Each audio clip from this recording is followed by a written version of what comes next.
I don't know if you remember me calling. Oh, I remember well. I was in tears listening to your phone call.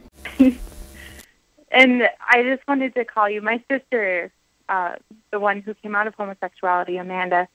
She was about to get married, right? She was about to get married to her lesbian partner. She was about to get married. Yep. And she sort of had, I guess, almost like a Damascus Road type conversion. And I mean, I know I told you then, like, she's just on fire for God, and I think that was only a couple of weeks after all of that had happened, and she's here now, and I thought it would be really cool to call you, and she's on the phone, too. Are you serious? Yeah. So yes, we just I am. to give you an update about everything that God is doing. All right, so tell you what, just for the benefit of folks tuning in right now, I got a call here, and this gracious woman told me about what happened with her sister, that the caller had been in sin herself, had been in the world, had saved, now married, had read my book, Can You Be Gay and Christian, somehow digested a lot of the material and the spirit of it to walk in love. Her sister was, quote, getting married to her lesbian partner, and our caller kept putting things off, and when she was given dates for the wedding, because she wasn't going to say she couldn't come.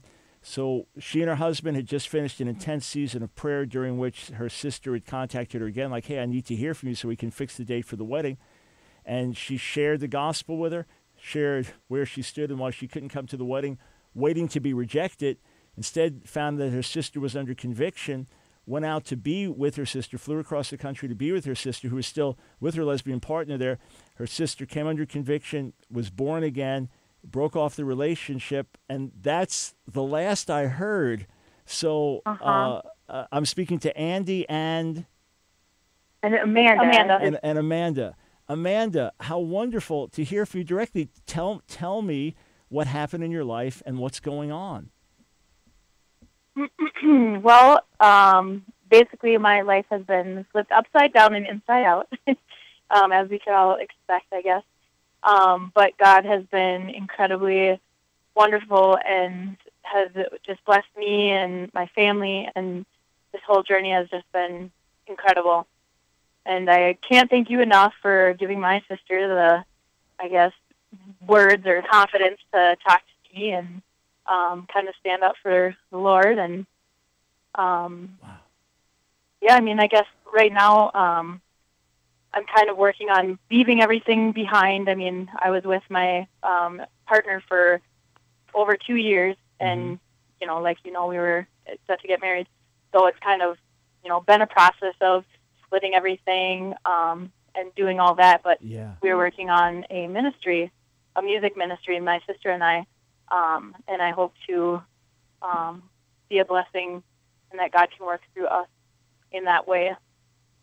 Well, Amanda, I'm so thrilled to hear what God did in your life, just to give him glory and to encourage others who are listening, who might be in the same situation you were, or who might have family members who are struggling in these ways. And we've got a little bit over a minute now, but then we can keep talking into our next segment. But how long did you consider yourself to be a lesbian? Probably about 4 years. 4 years. So before that, were you confused? Is when I officially came out, I guess. You officially came out. Lesbian. All right. And before that, were you unclear about your sexuality, or do you feel that you were suppressing lesbian feelings? How did you view it yourself? Yeah. I felt like I was suppressing, and I grew up in the Christian church, and in that, so I thought, that can't be me. Like, that's not possible. It's a choice. And then it just got to the point where I couldn't overcome it. I couldn't deny it anymore. And then, when I finally came out, I felt like I'd finally realized who I was and was able to, be where I was supposed to be. But that, looking back, that's not anywhere near. I am who I am through God and through God alone. So it's quite different. Right. So whatever. But at the time, that's what I felt. Got it. All right. So whatever freedom you felt, you experienced something completely new. when you found freedom in Jesus, the freedom of coming out as a lesbian compared to really finding freedom coming out in Jesus. All right, we'll talk more with Andy and Amanda.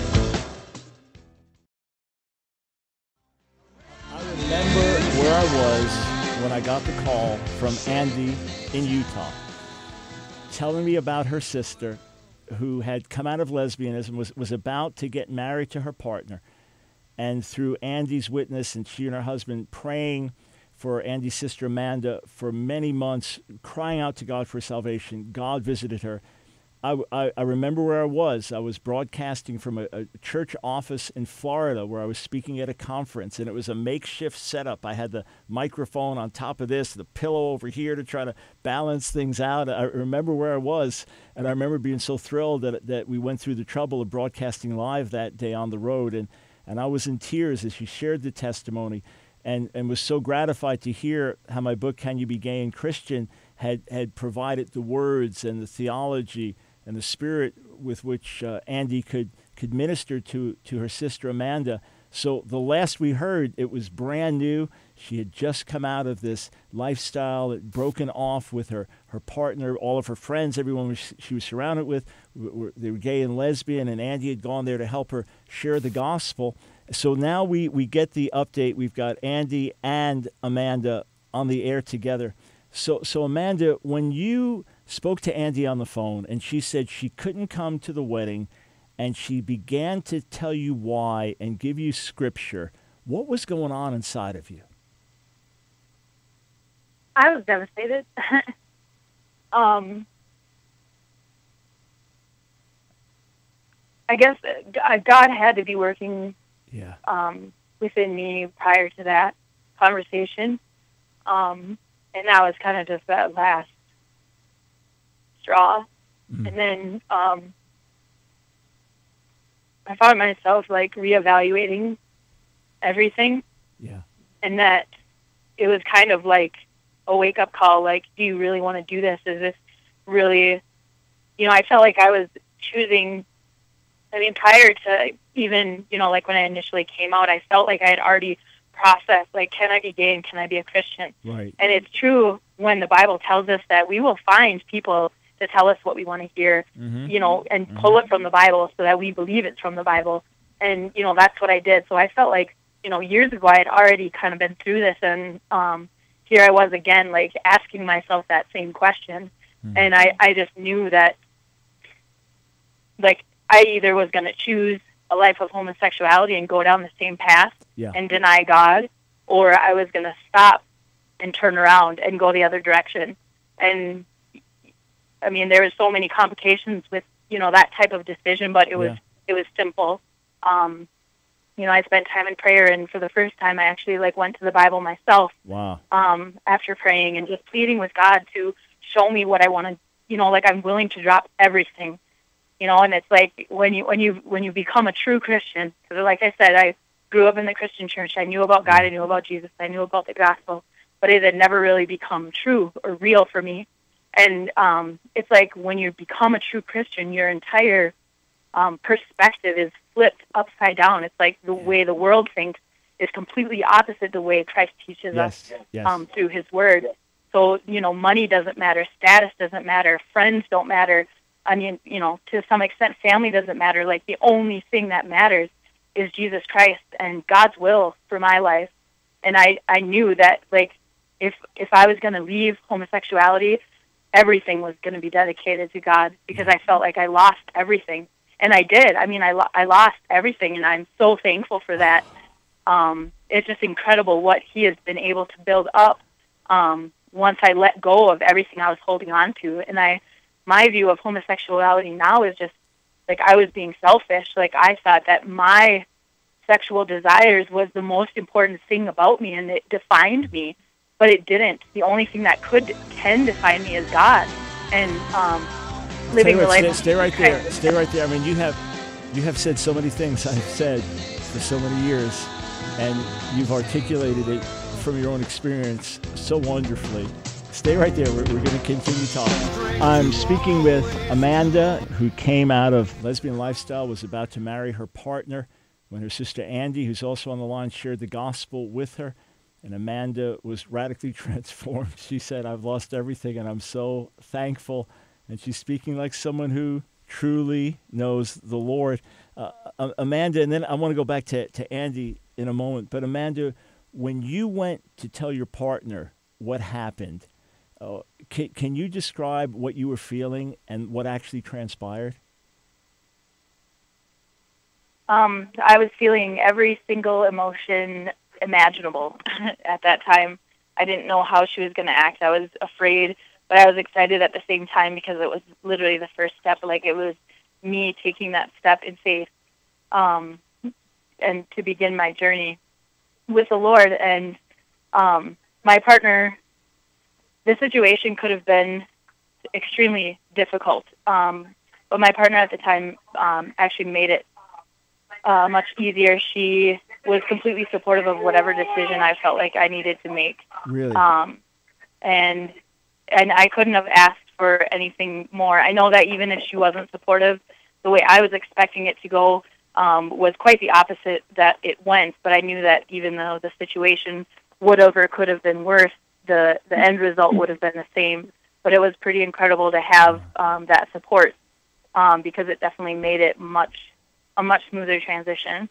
And we're still friends today. I just want to address something, because some people, because they know that homosexual practice is wrong and detestable in God's sight, they know that God didn't design men to be with men and women to be with women, they know all that, they have a hard time understanding that there can be genuine, caring relationships and that you really want to spend the rest of your life with someone, and even though it's absolutely not what God intended. In other words, yeah, you have the stuff that goes on at a gay pride event where, maybe you've got some float with some guy in his underwear gyrating or something like that.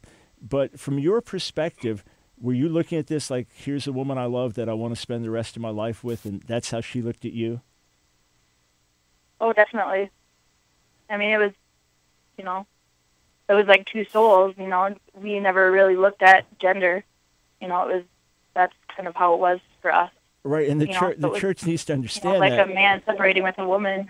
Right. The church needs to understand that. And I'm sure when God brings you into the relationship with a man He's chosen for you, that there'll be a whole difference to that in the bonding of two lives together. But people need to understand we're not just talking about some child predator or something like that. We're talking about human beings who are in relationships, who want to some raise children and things like that, for whom Jesus died, for whom we've got to have compassion. So when you then tell your friends that you're following Jesus, did that threaten them in terms of, well, if she is changing or if she is finding an identity in Jesus? And by the way, I've said over and over for years that the big issue is finding an identity in one's sexual desires and romantic attractions, instead of finding one's identity in Jesus. And the whole idea of going around saying, well, I'm a gay Christian, you're finding your identity in the wrong place. And I've often said that the American mentality is, this is who I am, this is how I feel, and God is here to please me. The biblical mentality is, this is who God is, this is how He feels, and we are here to please Him. And so the quote, gay Christianity comes right out of that same wrong mindset. But when you start with your identity in Jesus, as you said in the last segment, everything changes. So when you began to share the gospel with your friends, or what happened in your own life, did they find that threatening? I mean, I guess I can't really speak for them. Mm-hmm. I know, coming out of that lifestyle and people telling me that it was wrong even before I made that decision, I know what that felt like. Yeah. And it's kind of the same thing where people identify you as a gay person or whatever. Right. Or the church looks at you as a gay individual, mm-hmm. instead of looking at you as an individual in need of salvation. Right. And in need of love and kindness, which I think that your book really portrays that. But I want to be that light for my friends, and especially the ones in the gay lifestyle still, and everyone is going to need to make that decision on their own. We can't shove it down their throat, mm-hmm. or sometimes we risk pushing them further and further away from truth. Yeah. So God will work with each individual as He sees fit, and it's our responsibility as Christians to be that light and be that love for anybody, whether gay or straight. We shouldn't be identifying people as gay or straight. You know, they're souls, and that's how God sees them. Right, look at them as people for whom Jesus died, whoever they are, whatever their background, whatever their ethnicity, religious practices, sexual desires, romantic attractions. They're lost people for whom Jesus died. And one last question for you, and then I want to ask Andy a question. Sure.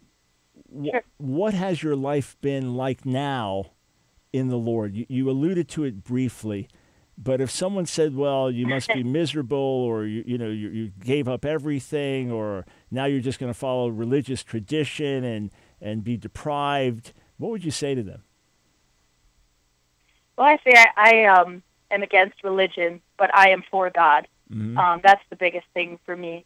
And then it's almost, he is so fulfilling. He fulfills every need that we could possibly have. Another common question I get is, so you're just going to, start dating men? And it's like, no, my identity is not in who I date or, whether I'm going to date somebody or whether I'm going to get married in the future. My identity is with God, and whatever it is He has planned for me, that's where I want to be. So I have no desire really to start dating or that, get closer to Jesus is the whole goal. Yeah. Exactly. Yep. And right now He's pulling me out of my job.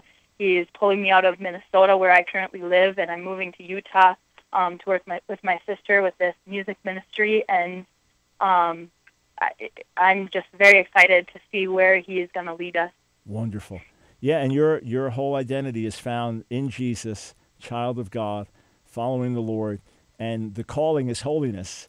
He never said, as one former lesbian once said, be thou heterosexual, for I, the Lord, am heterosexual, but be thou holy, for I, the Lord, am holy. So out of a holy life in God, everything else falls into place. Hey, Andy, I want to go back to you, but Amanda, a pleasure meeting you, and we're gonna post a picture of you and your sister. We'll put this video up on YouTube, and many people will be rejoicing. People listening right now are being helped.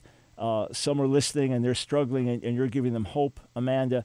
Others are in your shoes, Andy, and they're saying, wow, I can pray. I keep praying for my sister. I keep praying for my mom. I keep praying for my brother, and God's going to answer, and there's hope. So Andy, one thing that really impressed me was the degree that you and your husband gave yourselves to prayer for Amanda. In other words, it was not just a phone call, but it was a phone call that took place after months of prayer and even times hours of prayer. Do you believe that that's a key in terms of how radically Amanda has come to the Lord? Absolutely. I mean, I don't know, because I pray daily. I mean, just in constant prayer in a sense, but obviously, like, I commit specific times every morning. But in the case of praying for my sister, never before, and probably not even since then, has God put such a burden on me to pray for someone specifically. And it was like a constant, she was constantly on my mind. And I can't really explain it. And I know that, the Holy Spirit moves us to pray for different people at different times. And it's a matter of, listening for that and just really being in tune. But never would I have thought that this would transpire from that. It's not that I didn't have faith that He would save her, but just the radical nature of it, and the fact that not only has she come out of homosexuality, but in the terms of like my Christian journey and the journey of like my husband and my family is now going to be like intricately intertwined with her journey. Yes. And we're seeing that now, as like these opportunities because we're both musicians, we sing and we write music. And now God is intertwining this, and He's making it very clear that He wants us both. Like, this was never something that we were supposed to do separately, but obviously, we both had to be a child of, we had to be His before this was ever possible. When his purposes and now come we together. can see Him working. Yeah, when His purposes come together. How wonderful. Hey, listen, want to be a joy one day that I'll be out speaking somewhere and the two sisters can minister in music before I speak. That'll bring not only a smile on my face, but I think to the face of the Father as well. Hey, thank you for the update. Can't wait to meet you both face to face. So much. Thank God for his goodness and God his grace. God bless you. God bless.